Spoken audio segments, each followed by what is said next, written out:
Hello, hello, Aquarius Collective. Ako po si James from James Tarot PH. Ito po ang inyong weekly reading for December 1 hanggang December 7. So mga Aquarius, let's begin.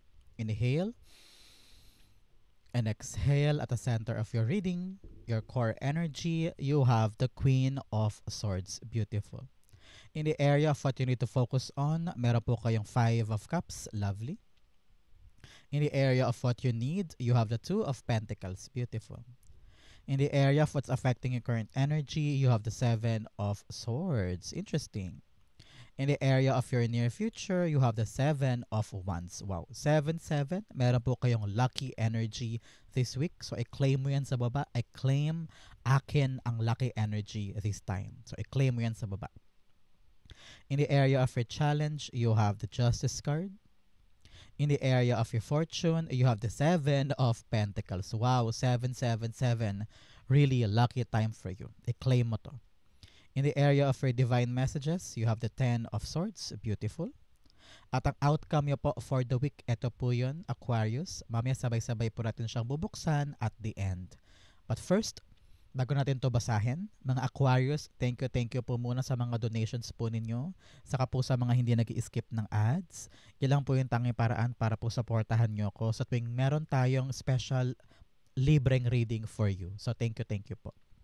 So, at the background of your energy, the Nine of Wands. Nine of Wands telling you don't give up sa buhay. Okay? Napakasimple ng mensahe sa'yo na yung spirit guides na kahit gaano kahirap or kahit gaano kalabo or may alinlangan or duda ka, pero kung naniniwala ka talaga na ito yung para sa'yo at ayaw mo siyang sukuan, ilaban mo. Okay? Napakasimple ng background energy mo. Kung meron ka mga dapat ipaglaban, abutin, kunin, na alam mong belong sa'yo at nakatadhana para sa'yo, ipaglaban mo. Okay? Do your best. Do your diligent work para matupad siya sa kamay mo. Kasi ang dami mo ng pinagdaanan, nine na wands na to. So, ibig sabihin, malapit ka nang matapos. Malapit mo nang maabot yung para sa'yo. So, ngayon ka pa ba susuko, di ba? So, syempre, hindi. Marami ka ng pinagdaanan, marami ka ng effort na ibigay. So, ngayon, kailangan payambungin mo at payamanin mo sa puso mo yung never say die or never quit because it will be fruitful sooner than later. Okay? Samahan natin to ng background energy, the card of the week, blessing. Yes, blessings are gifts from the universe. Receive and share them. Wow. Meron ka daw matatanggap na mga blessing this time. Kaya huwag sukuan ng isang bagay. Malapit mo na siyang makuha. Okay? Napakaganda for you. At the center, meron po kayong Queen of Swords. Ito ang overall energy mo para sa linggong ito, Aquarius. Panahon na para maging malinaw sa isip mo kung ano yung mga bagay na gusto mong gawin, saan mo balak dalhin yan moving forward sa buhay mo. Parang panahon na to, Aquarius, to be serious at maging diretso ang takbo at maging sigurado ka sa mga action mo. Okay? Wala ka ng time for laro-laro or paiba-iba or para sa mga unclear things. You need to figure out what you want and what you don't want. And talikuran mo na yung past. Lahat na nangyari sa past, wag mo nang balik-balikan pa. Hindi nakakatulong sa iyo yon. Ngayon, kailangan tayo future-oriented, nakatingin tayo sa future, nakatingin tayo para sa long term. Kung may mga bagay na humaharang sa'yo, putulin mo na yan. Layuan mo na yan. Panahon na to para maging active tayo at maging seryoso tayo sa ating intention para sa future. Okay? I-clarify natin to. Queen of Swords. Siya nga pala, Aquarius, since ito po ay new weekly reading, isulat mo naman sa baba kung anong gusto mong matanggap this time. Ano yung gusto mong ma-receive na blessing. Especially may blessing card tayo dito. So, abot kamay siya, no? So, for example, I want to receive blank this week. So, isulat mo yan because writing your manifestation will come true. So, isulat niyo po sa baba. Feel free po. Queen of Swords. The World card. Yes, completion, achievement. Talaga may maaabot, may mararating. So, panahon na daw para isara talaga yung cycle sa past. May paulit-ulit na daw na nangyari doon eh. Parang may pattern na yan. May realize mo yan na parang, ay teka, paulit-ulit lang ako dito ah. Parang yun at yun lang din nangyayari. So parang gusto mo nang basagin yun. Gusto mo nang i-end with the sword. Sabi mo, putulin na natin yung paulit-ulit na cycle ng buhay natin. Baguhin na natin to. So lumilinaw na ang isip mo para sa mga bagay na dapat gawin for the future na hindi na paulit-ulit katulad sa past. Ngayon, talaga i-close mo na yun, isasara mo na yung past na yan at ready ka nang tumulay sa mga pagbabago. So, meron kang ini-implement sa buhay mo ng mga bagong bagay. Halimbawa, gusto mo nang maging solid yung negosyo, kaya nag-iisip ka ng mga makabagong paraan para talagang ma-sureball yung pundasyon ng negosyo. Halimbawa, o kaya balak mo na talagang magkaroon ng sarili mong bahay, kaya nag-iisip ka ng mga paraan kung paano mangyayari yon. Parang ganyan. So, you are now closing a tough cycle in the past na paulit-ulit lang yung nangyayari, walang growth. Ngayon, handa ka nang lumago. Handa ka nang magtagumpay this time. Kaya ready ka na to take action. So, congrats po. Okay? In the area of what you need to focus on, you have the Five of Cups. You need to focus on new things.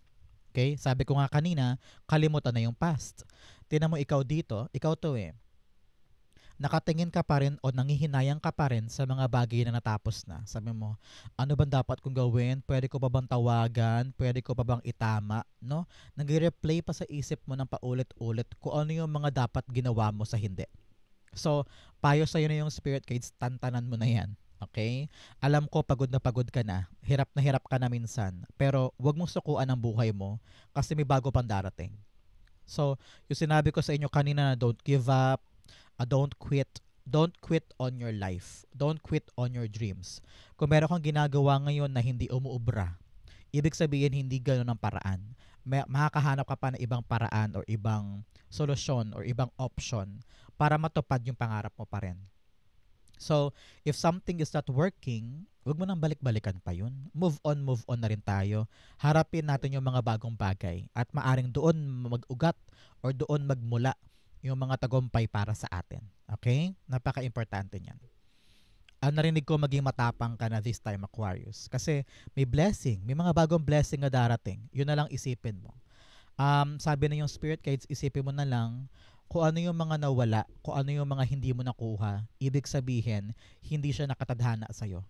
May mga bagong bagay na darating at yun ang talagang nakatadhana. Okay? So, Aquarius, saan po kayo nanonood ng ating reading for today? Comment down below. Saan po kayo nanonood ng ating special weekly reading? Five of Cups. The Ten of Swords. Wow, 10-10. Dalawang 10 na to.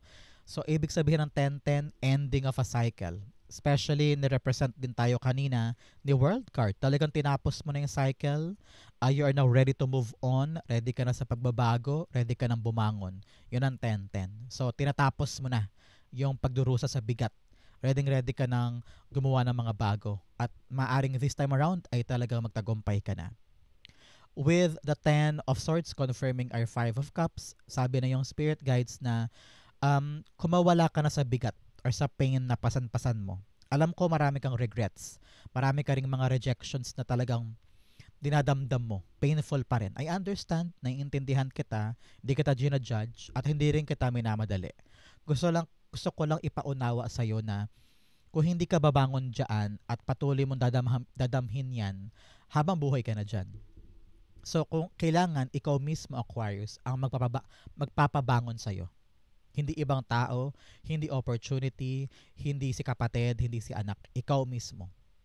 Kasi kahit gano'ng karami ang tulong sa'yo, kung ikaw mismo hindi ka babangon, baka masayang tong mga opportunity. So ngayon, open your eyes, tumayo ka dyan, magkaroon ka ng energy to fight again because something new is coming for you. Okay? In the area of what you need to make a decision. Two of Pentacles.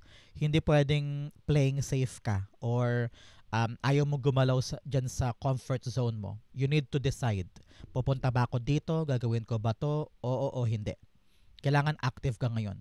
Kailangan clear sa'yo kung ano yung mga dapat at hindi dapat gawin. Kung ano yung mga ayaw mo nang mangyari at kung ano yung mga gusto mo pang makuha. Kailangan kumilos, kailangan mag-decide. Okay?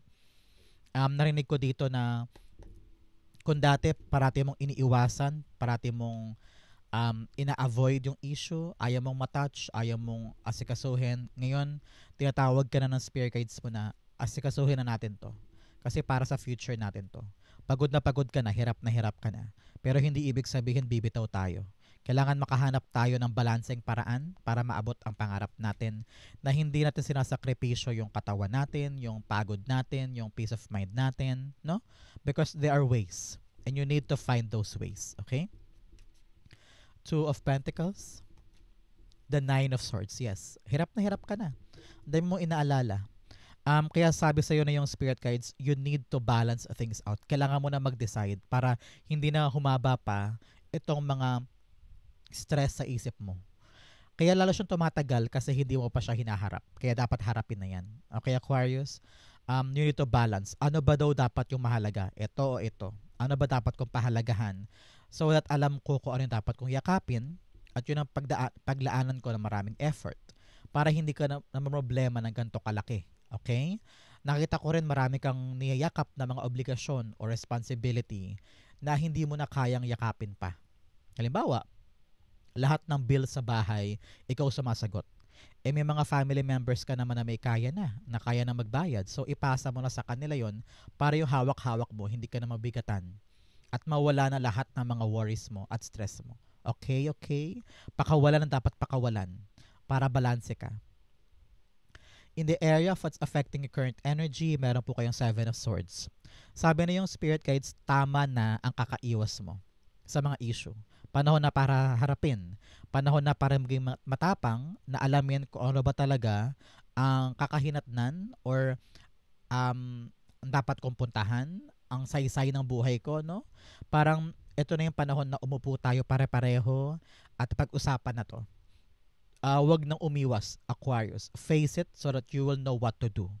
Nakita ko rito makakahanap ka ng bagong-bagong diskarte para tong mga balak mong gawin ay magkaroon ng katuparan para sa'yo. Ang importante naman dito, Aquarius, bukas ang kamay mo, bukas ang isip mo sa mga posibilidad. Wag mong isara sa isang bagay lang, isang option lang, isang solusyon lang. No. Be open. Pero dapat clear sa isip mo kung anong gusto mo, kung anong goal. Pero yung proseso para makapunta doon, dapat maglaan ka ng maraming option, maraming paraan. Okay? Clarify natin si Seven of Swords. Seven of Swords being clarified by the Ten of Wands. Yes, nabibigatan ka na kakaiwas mo. Nabibigatan ka na kaka-avoid mo so dapat harapin. So ngayon para mawala na yung bigat na yan na pinapasan mo, kailangan harapin talaga at magkaroon ka ng magaan na paraan. Sabi dito, makaisip ka ng, sabi ko nga kanina, makaisip ka ng kakaiba at makabagong paraan na magpapagaan sa'yo. Kumbaga, halimbawa, meron kang inaasikaso ngayon, so makaka-figure out ka ng kakaibang light bulb plan na parang, ay, meron palang madaling paraan bakit ko pinapahirapan ang sarili ko. Parang ganyan. So, you have 10, 10, 10 here. Lucky number yan. I-claim mo sa baba na end na ng tough cycle ko. Isasara ko na yung mahirap na parte ng buhay ko at papasok ka na sa new era. So, i-claim mo yan sa baba. Okay? New era is coming. I claim it. Mine, mine, mine. In the area of your near future, meron po kayong Seven of Wands. Seven of Wands, sabi na yung spirit guides, panahon na para magkaroon ka na ng harang against other people or other things na humaharang sa tagumpay mo. Halimbawa, kailangan mag-focus ka sa review, no? Halimbawa, meron kang exam. Kailangan iwas ka muna sa mga distractions o kaya iayain ka ng friends mo. So, iwas muna, iwas. Learn to put barricade para kung ano man yung inaalagaan mo at inaasikaso mo, hindi maapektuhan. Garon din sa yung peace of mind. Kung may mga tao sa paligid mo na parang mga plastikada, mga chismis, nangingialam sa buhay mo, panahon na para harangan na yan at sabi mo, hoy, hanggang dyan lang kayo, sobra-sobra na kayo. Learn to defend what you have and have a conviction pagdating sa mga desisyon mo. Kasi maraming tao sa paligid mo, tataasan ka ng kilay, kukwestiyonin ka. Pero ikaw, kung talagang pinapanindigan mo yung desisyon mo na yan, hindi ka mapanghihinaan sa sasabihin nila. And you will fight for your decision. Okay? Importante ito. Example, pangarap mo makapunta sa Canada, ito yung mga plano mong gagawin. Siyempre, marami sa paligid mo ang um, magsasalita at pakikialaman ka. So, you need to really fight for your decision and stick to it. Okay?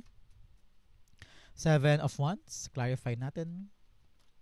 The King of Swords. Yes, King and Queens are here. Talaga nang kailangan mo ng matibay, matatag, at saka desididong aksyon tungkol sa mga bagay na gusto mo makamit sa buhay mo. Especially here, tama na daw yung pagpapakatwitams-twitams mo. You need to say what you mean and mean what you say.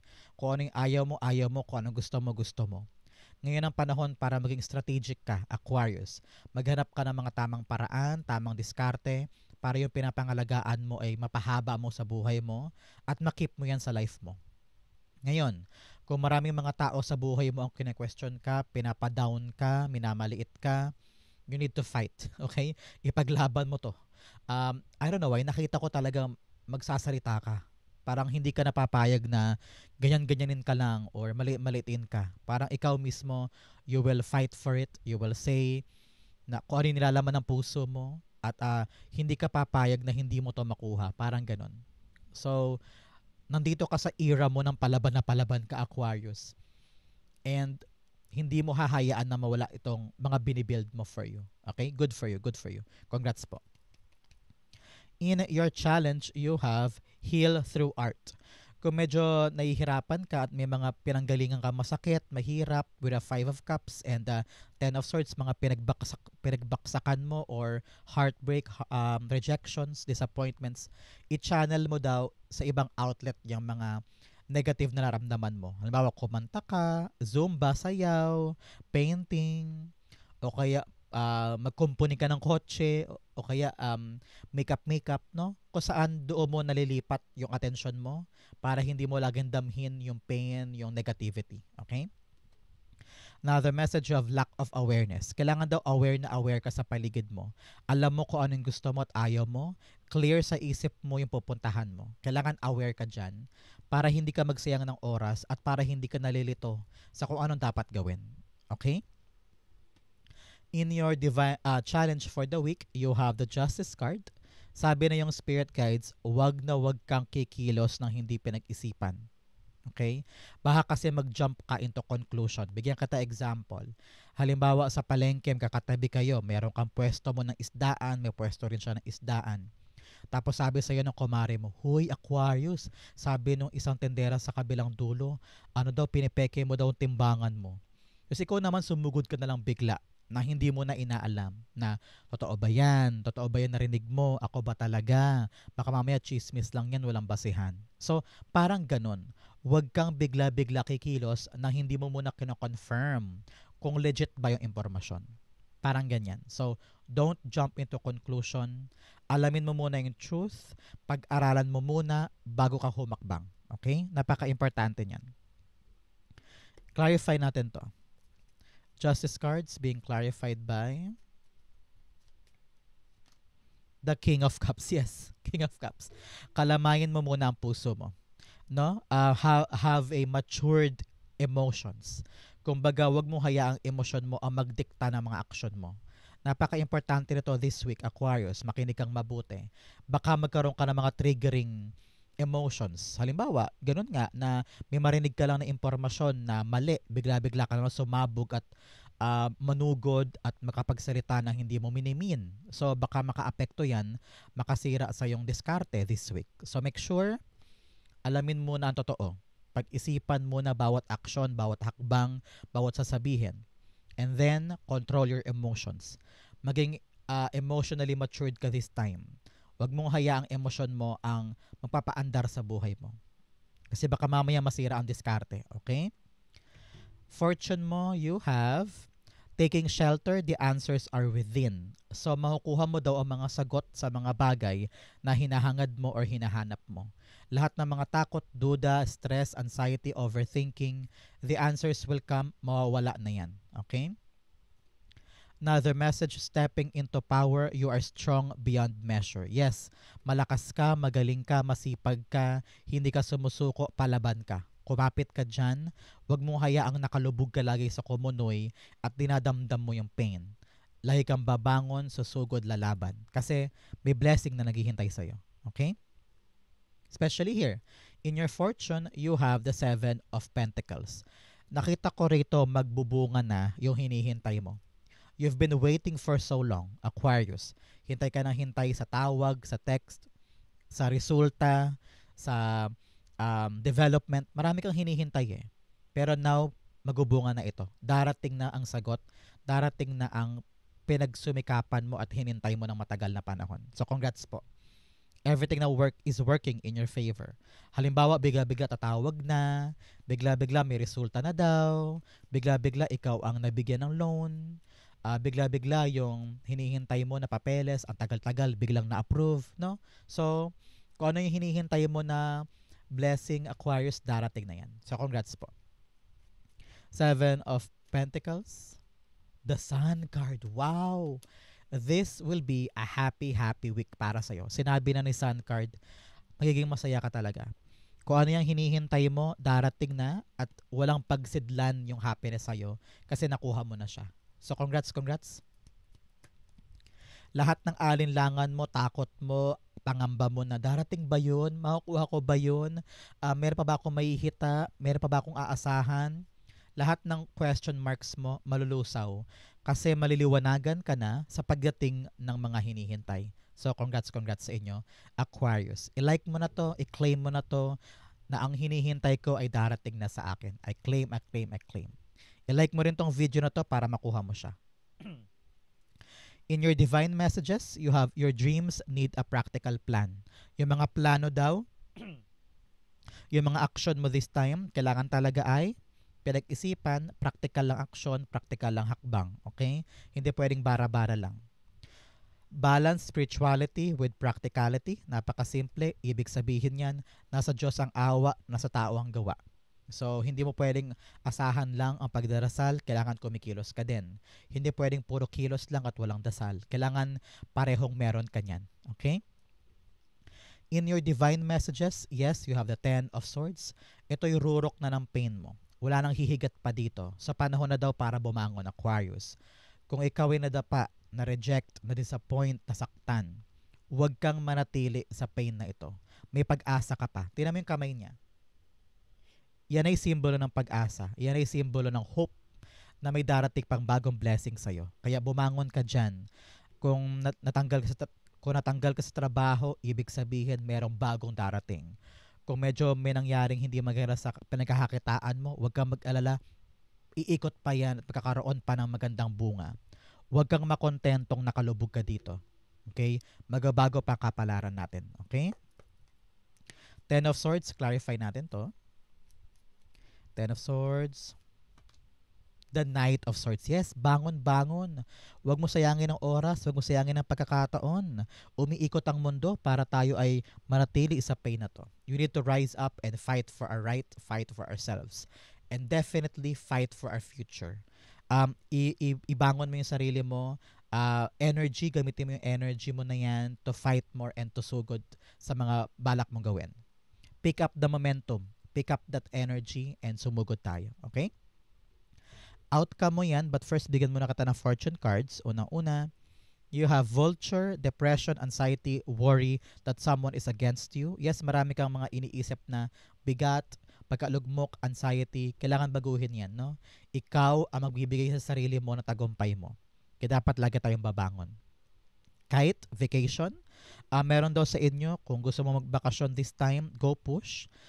Para makahinga ka, para makapag-isip ka ng tama, no? Para pagbalik mo, alam mo nang gagawin mo. So kung nag-iisip ka ngayon, Aquarius, na magbakasyon, siguro makakabuti ngayon sa'yo. You have younger woman, meron daw nakababatang babae sa'yo, maaring anak mo, pamangkin, nakababatang katrabaho or mga apo, may concern daw sa kanya, kausapin mo. You have bowl, plenty of material things. Wow! Pagsagana, pagdating sa mga material na bagay, i-claim mo to. It's yours, it's yours. Ang outcome ni Aquarius for December 1 to 7, you have the Hermit card. Yes, ito yon. Taking shelter, the answers are within. Parang sinabi sa'yo na kung ano yung mga questions mo, kung ano yung mga kinakatakot mo, kung ano yung mga alinlangan mo at duda mo, masasagot yan this time. Para magkakaroon ka na talaga ng kapanatagan na parang, now gets ko na kung bakit nawala yun, kung bakit nagpakahirap ako doon, kasi eto pala yung para sa akin. Na parang, kaya pala umalis tong taong ito, kasi mag-focus pala ako dito. So, everything now will make sense.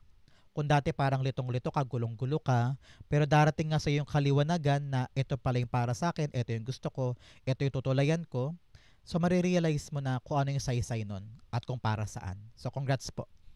Hindi ka na magtataka, hindi ka na mag-worry, hindi ka na mako-confuse pa because the answers will come. At darating siya sa'yo this time. Okay? Para pag nakita mo na yung saysay, lalo kang tatapang, lalo kang lalaban na parang, ay, gets ko na kung para saan to. Titibayan ko, lalaban pa ako. Kasi gets mo na kung para saan siya The Hermit card, the Page of Swords. Yes, Page of Swords, telling you, yes, darating sa yung impormasyon. Through text, chat, email, or baka makausap mo personal, itong impormasyon na darating, magpapaliwanag sa puso mo na parang, gets ko na po. Thank you for this confirmation. Thank you po, tinawagan mo na ako, na-realize ko na may trabaho pa pala ako. O kaya, thank you po at kinonfirm mo, may development pa pala. At thank you po, sinabi mo na may resulta na pala. So, kung ano man tong impormasyon na darating, magbibigay sa iyo to ng kapanatagan at marirealize mo na kung gaano na kalinaw yung mga daan moving forward. Hindi ka na malilito. Nandito na ang liwanag, dire-diretso ka na sa tutumbukin mo. So congrats ha, kung ano man tong impormasyon na darating through text, chat, email, or personal, yan ang sasagot sa lahat ng tanong mo. Congrats po. So, very, very beautiful December 1 to 7. Sa po kayo naka-resonate Aquarius, comment down below and I'll be reading your messages. Thank you again for watching hanggang dulo Aquarius. I love you. This has been James for James Arrow PH. God bless everybody.